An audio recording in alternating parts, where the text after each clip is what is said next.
அவர் இருக்கிற பொழுது 2 முறை இந்த திமுகவினுடைய பொதுச் செயலாளர், இது முறை 2 முறை தான் இருந்தார். பிறகு நாவலரை கூப்பிட்டு நானே இருக்கக்கூடாது, சர்வாதிகமாகிவிடும், நெடுஞ்செழியன் நீ என்று சொன்னார்.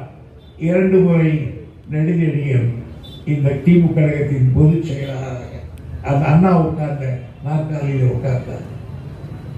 அந்த நாவலர் வழி தவறி போன பிறகு அண்ணாவிடத்தில் மிக செல்வாக்கு பெற்றிருந்த பேராசிரியர் கலைஞர் தலைவரான பிறகு, பொதுச் செயலாளர் பிறகு, அண்ணா உட்கார்ந்த இடம், நெடுஞ்செழியன் உட்கார்ந்த இடம், அந்த இடத்திலே பேராசிரியர் அவர் பொதுச் செயலாளர் என்ற அந்தஸ்திலே அந்த நாட்களில் உட்கார்ந்தார்.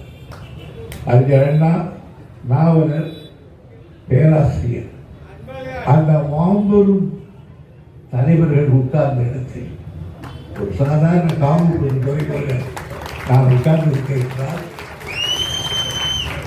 நான் பெரிய செல்வந்தன் அல்ல, பாரம்பரியமுடையவன் அல்ல, ஒரு 7 முழுகிற குட்டியாரவனுடைய மகன். ஆனால் எனக்கு எப்படி அந்த அந்தஸ்து கிடைத்தது? கட்சியில் ஆடாமல் அசையாமல் இருந்தேன், தியாகத்தை புரிந்தேன், தலைவருக்கு அடிபடிந்து நடந்தேன், இயக்கத்துக்காக உழைத்தேன். எனக்கு அந்த இடம் தரப்பட்டிருக்கிறது. அந்த உப்பேறு விழாவிலே இன்றைக்கு திமுக திராவிட முன்னேற்ற கழகத்துக்கு 75 ஆண்டுகள் ஆகிவிட்டது. அண்ணா தான் கண்ட கட்சிக்கு வெள்ளி விழா கூட கொண்டாடவில்லை, போய்விட்டார்.